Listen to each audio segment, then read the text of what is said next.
Hello friends, I am Dr. Himanshu Sekhar. Today we will study about peripheral vascular disease. Peripheral vascular disease is obstruction or deterioration of arteries other than those supplying heart. So what are the risk factors? So risk factors are male gender, hypertension, diabetes mellitus, dyslipidemia because it is a common cause of atherosclerosis, smoking which is major cause of Buerger's disease, C reactive proteins which are inflammatory markers, renal insufficiency and hyperhomocystinemia. So these are the risk factors. Now what is the relevant vascular anatomy? This is tunica intima. This is the first layer. So this is made up of these endothelial cells and this is the endothelial layer. Second is the internal elastic membrane. Third is tunica media, which is the middle portion of vessel wall and it contains circumferential smooth muscles and these proteoglycans which are the connective tissue. What is the blood supply of these muscles in tunica media? So blood supply comes via two routes. First route is for inner half. So inner half is supplied by direct diffusion and the outer half is supplied via vasa vasorum, which are the blood vessels supplying wall of blood vessel. And the last and the most outer layer is tunica adventitia. This is the strongest layer and this is made up of fibroblasts, collagen tissue and elastic tissues. This give so now what is the pathophysiology of peripheral arterial disease? So the most common causes are, first is atherosclerosis and second is Buerger's disease. So atherosclerosis is common in 5th decade, middle-aged man.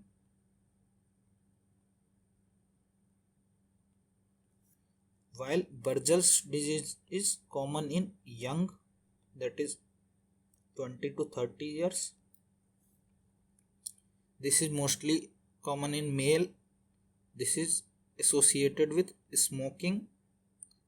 Buerger's disease is a disease of distal, medium and small arteries, while the atherosclerosis is most commonly disease of large and medium sized blood vessel.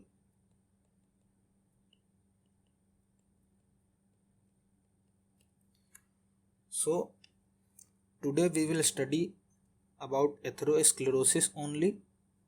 About Buerger's disease we will study in part 2 of the video.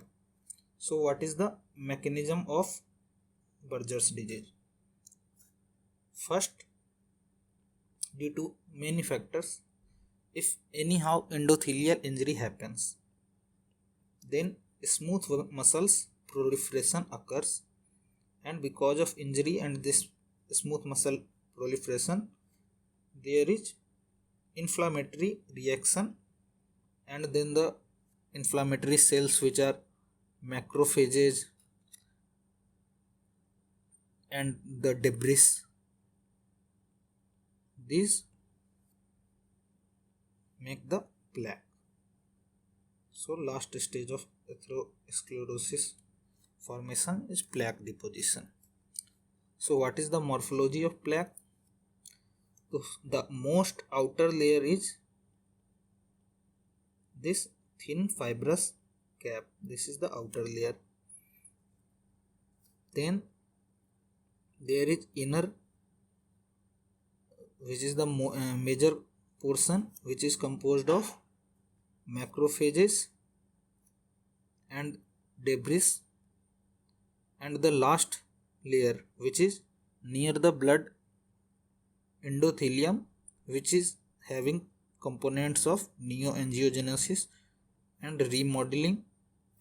There might be calcifications and intraplaque hemorrhage. So how this plaques, how they cause peripheral arterial disease? So there are two mechanisms of causing disease because of plaque in atherosclerosis. First is by plaque rupture, and second is the narrowing of lumen by this plaque. When the plaques rupture, they causes ulceration and there is clot formation, which that clot can either become large over time and occlude the lumen, or it can get dislodged and then get lodged at distal sites and then cause acute ischemia, acute peripheral arterial disease. If this goes in lungs, then they can cause pulmonary embolism. In heart, they can cause myocardial infarction. So what are the investigations by which we can evaluate this plaque morphology? So the investigations to evaluate this plaque morphology are ultrasound and MRI. They can see the detail and in which phase the plaque is, what are the chances or imminent threat to rupture, what is the grade of narrowing. These all can be seen by this USG and MRI. So what are the regions or what are the sites where this atherosclerosis formation is more prone to happen? Any site where the arteries bifurcate or there is bending or the eddy current, that is whirlpool like current where the laminar flow is disrupted, that happens, is the site and the sites of stress. So these are the sites where atherosclerosis is common. So what are the sites? In this diagram, this site is the renal artery bilateral, and this infrarenal aorta is the site. Then the site of iliac bifurcation where internal iliac and external iliac bifurcate from common iliac artery. So this is the site of atherosclerosis formation. Then the site of carotid bifurcation. This is the site where common carotid bifurcates in internal and external carotid. This is the carotid bifurcation site, and this is the site where this superficial femoral artery divides from common femoral artery. So this is the site, superficial femoral artery. These are the common sites, and less common sites are hands and distal vessels, because Buerger's disease is more common in distal vessels, which is small sized artery, and atherosclerosis is disease of large and medium sized artery. Now, what are the clinical syndromes or syndromes of presentation of patients of peripheral arterial disease? So, first is asymptomatic, in which patient is not having the symptoms, but the patient presents to us or by incidentally if we measure the ankle brachial pressure index, which we will see in detail. If this ankle brachial pressure index is less than 0.9 and without symptom, that is asymptomatic peripheral arterial disease. So normal ankle brachial plexus index is 0.9 to 1.3. This is the normal range. So less than 0.9 without symptom, that is asymptomatic peripheral arterial disease. Then the second syndrome is of claudication, clinical claudication, in which there is pain which starts after walking some time, after walking some distance. So what is the DD? What is the differential diagnosis of this Buerger's disease pain? This is the differential diagnosis of Buerger's disease is neuropathic, which occurs because of entrapment of nerves when they come out of vertebral body. For example, sciatic pain, sciatica. Claudication is classified as Boyd's classification. So Boyd's is a clinical grading. So first Boyd grade is in which pain is there but patient continues to walk.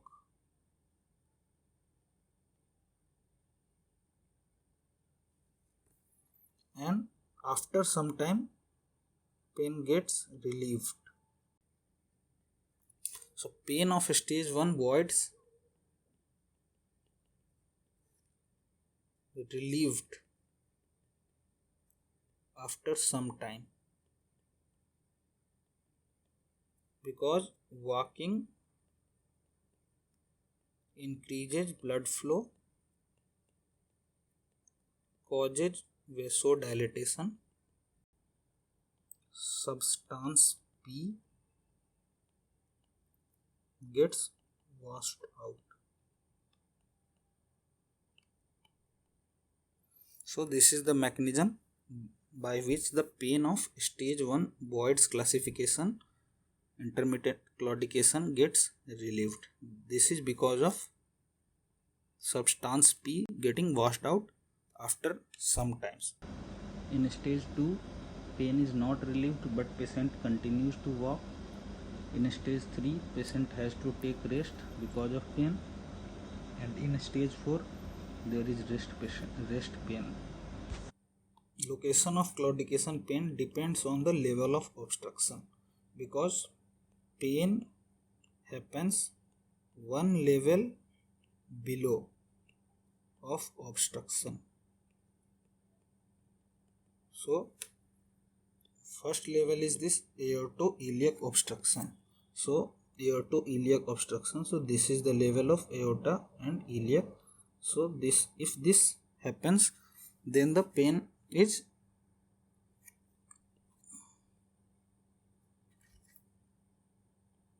this is the thigh, this is the leg, and this is the foot. So in aortoiliac obstruction, obstruction is here and the pain will be in this proximal thigh and this gluteal region. Here the pain will be present and more distal. In case of iliac obstruction, this can be either unilateral or bilateral. So the pain will be in this leg area. So in this iliac obstruction, pain is in this leg area, calf muscles and leg muscle. In case of this femoropopliteal obstruction, the obstruction is at here where the popliteal artery starts. So femoropopliteal area, the pain is in the foot and distal limbs. And in the case of distal obstruction, mostly foot is involved. So this will be the location of claudication pain and depending upon the level of obstruction. After the claudication, there comes atypical leg pain, in which the pain is present but it don't follow the pattern of claudication.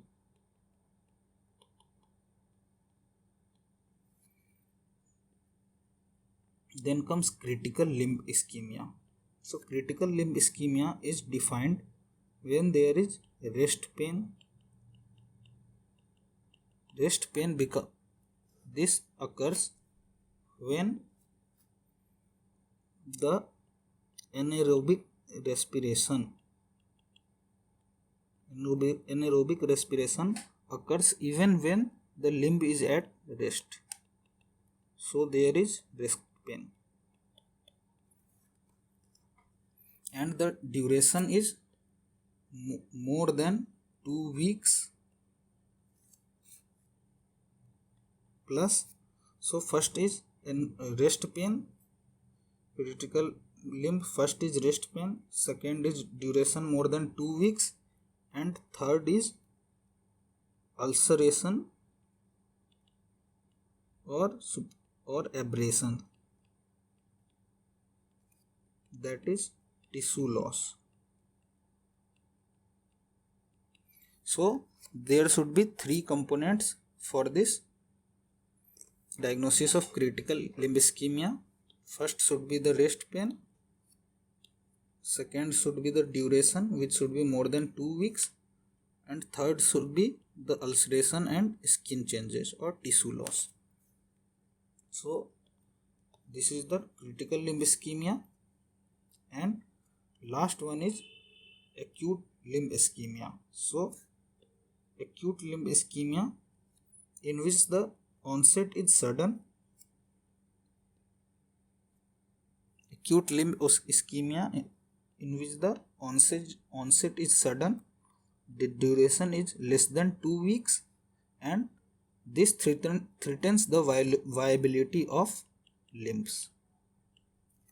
So this will be acute limb ischemia. About this acute limb ischemia we will study in the next class. So what are the clinical features? What are the clinical features of chronic arterial insufficiency? So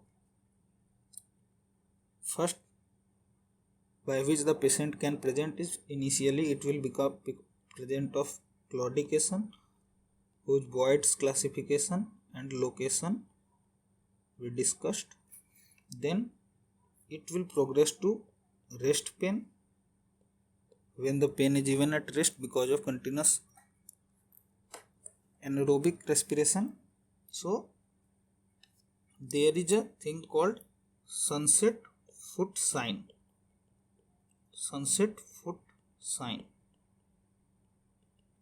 In which the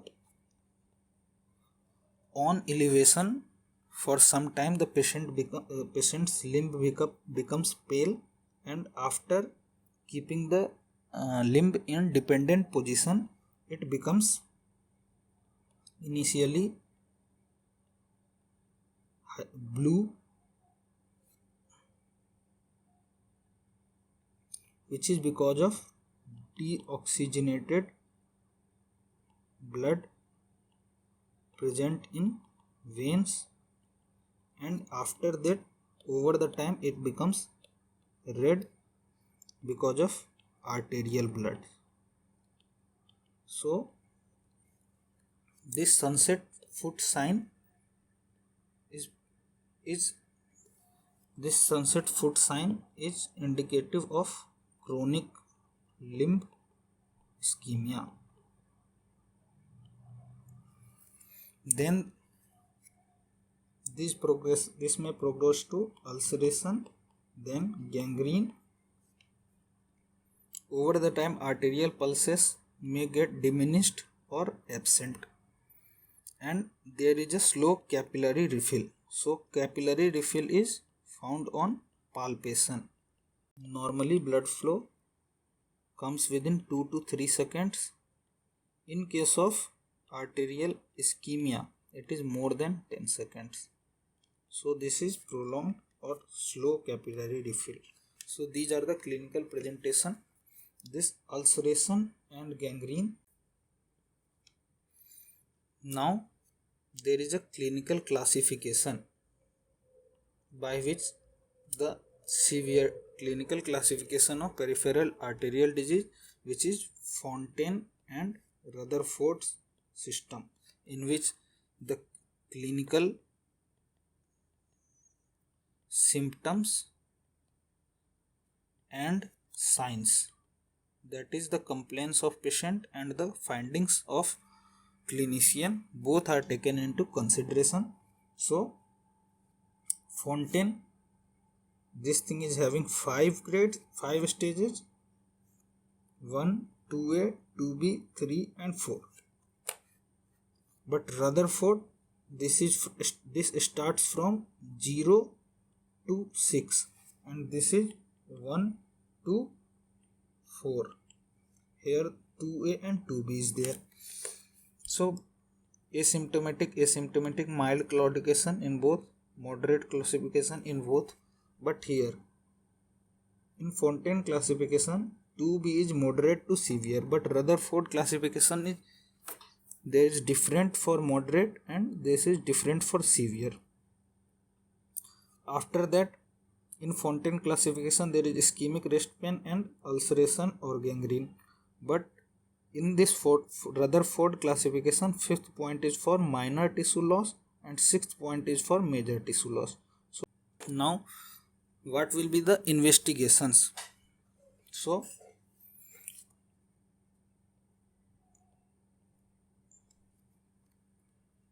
first general investigation, then specific investigation. So general investigations are done because the patients of peripheral arterial disease, they are having lots of comorbidities, and to accurately know what is the stage, what is the severity, and what is the feasibility of different treatment options, we have to know the patient's comorbidity and severity.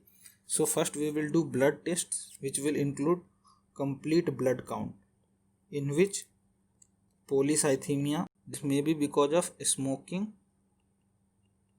or malignancy. Then the kidney function test to know about the kidney status. Then red blood sugar, this is to know about the diabetes mellitus status, serum electrolyte and lipid profile.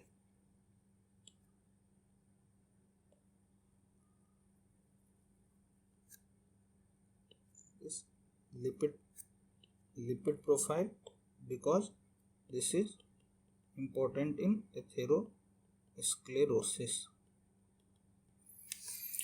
Then we will do ECG if there is old age patient, or the patient is having any cardiac problem. If it becomes evident in ECG, then it will be picked up by echocardiography. So after ECG we will do echocardiography, then ABG and pulmonary function test for lung function. ABG will tell what is the oxygen saturation and lactate etc other levels, and pulmonary function test will be done by spirometry, which are deranged in patients of COPD and other lung disease patients. So what are the vascular tests? So vascular test can be divided into 4 categories. First is ultrasound based, second is plethysmography, and third is angiography based. So ultrasound USG based, there are 4 tests. First is Doppler test, then second is ankle brachial pressure index and segmental pressure index, then duplex scan and intravenous USG. And on angiography based, there are 4 angiographies. First is digital subtraction angiography, second is CT angiography, third is MR angiography, and fourth is CO2 angiography. So we will study about these tests today. And next, the treatment of chronic disease, acute limb ischemia, and Buerger's disease. All these topics will be covered in next video. So first is Doppler. So Doppler, this is a phenomena in which when the observer, when something is coming towards the observer, the frequency increases, and if the blood is going away from the observer, then the frequency decreases, and this frequency is picked up by USG probe, and the color coding is given. So red color denotes arterial flow towards the probe, and blue, that means away from observer. So this is the basis of Doppler examination. There are 3 waves which can be found in Doppler. So this is called triphasic.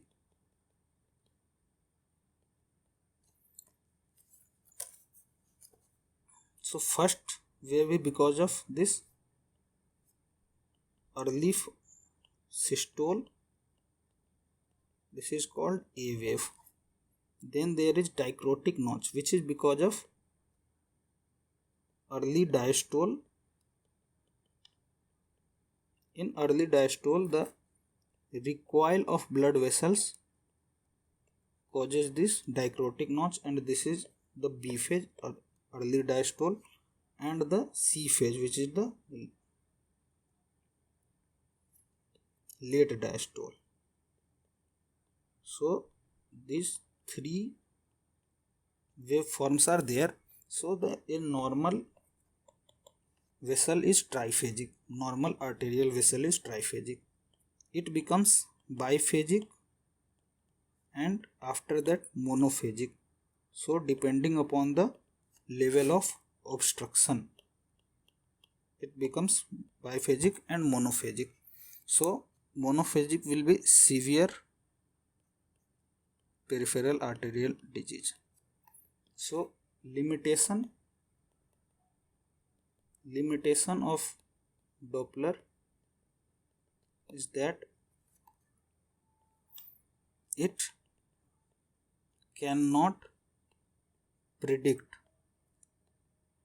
whether the flow is sufficient or not. That means it can only tell that the flow is present, but it cannot predict whether the flow is sufficient and prevent ischemia or not. So this is the arterial Doppler. Then depending upon this Doppler, there is an ABPI, in which the systolic blood pressure between systolic blood pressure of ankle upon brachial artery is measured, and the normal is 0.9 to 1.3. If it's less than 0.9, that means the arterial insufficiency is present. If it is less than 0.5, that means there is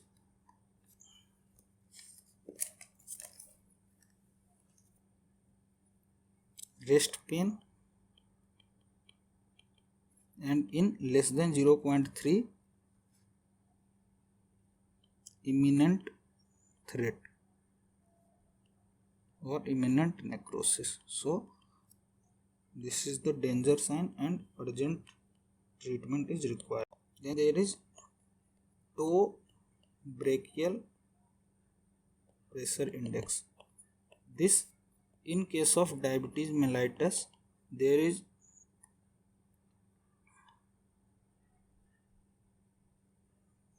calcification of arterioles. So because of this calcification, the BP is not measured normally and ankle brachial plexus index comes more than 1.3, and in this case ankle is not good, so we will measure the toe brachial pressure index. This should be normal is 0.7, and if it's less than 0.2 or decrease of more than 20%,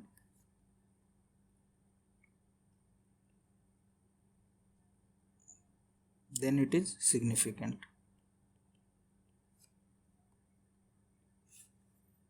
Then there is a thing which is called exercise testing. This exercise testing, in this exercise testing, patient runs on treadmill, and after exercise we measure the ankle brachial pressure index. If there is failure to return to previous value or there is decrease, then it is significant.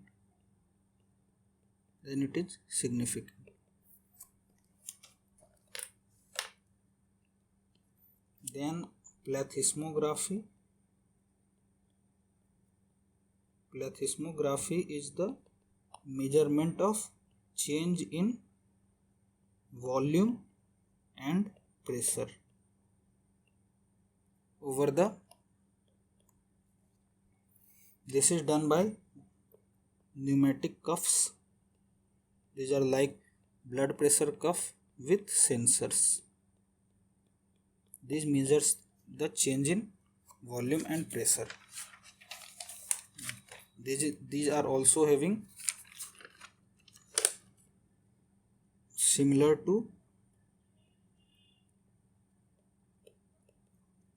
waveforms like Doppler, where the A and B and C, early systole, early diastole and late diastole.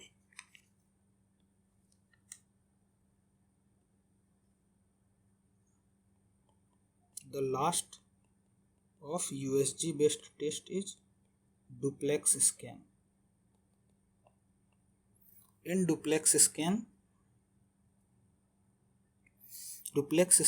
means Doppler USG plus B mode USG. What is this B mode USG? This is a gray scale USG in which the tissues are represented on gray scale. So what is the benefit? Benefit is that blood vessel can be seen, the flow can be seen, and location of vessel in relation to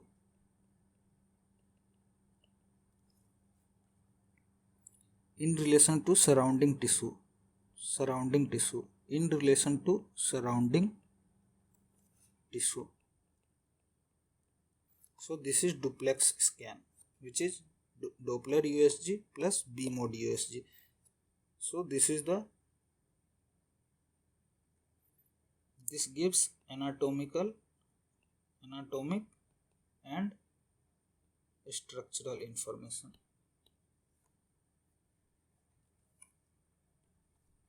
So now the last topic, angiography. So angiography, first is digital subtraction angiography, in which the cannula is inserted percutaneously into the blood vessels, which is most commonly this femoral artery, and after inserting the cannula, the dye is inserted into the area like abdomen, abdominal aorta, or this lower limbs. These are scanned by fluoroscopic guidance. So this is the digital subtraction in angiography. This is an invasive procedure. So this is done only when there is side to side therapeutic intervention is required. So this is diagnostic plus therapeutic. This is digital subtraction angiography. Then comes CT and MRI angiography, in which all the anatomical details can also be assessed.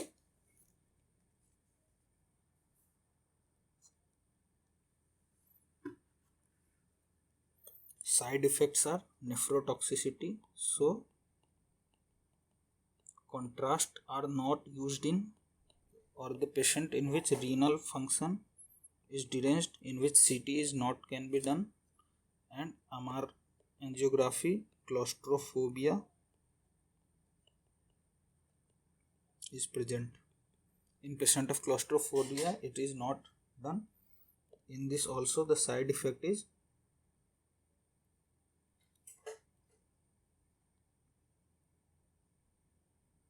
complication is nephrogenic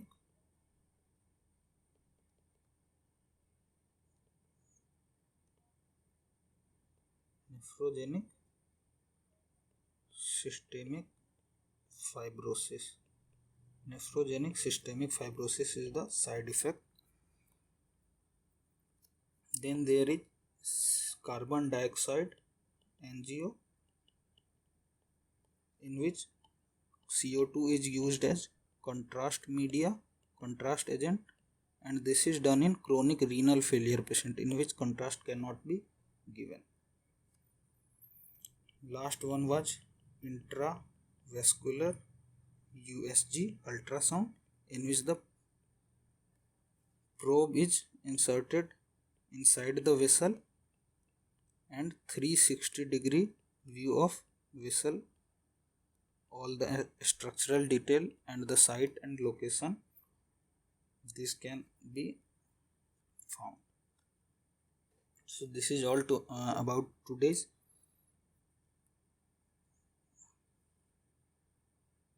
If you want me to make more videos like this, kindly comment in the comment section, and if you like the video, please like, share and subscribe. Thank you.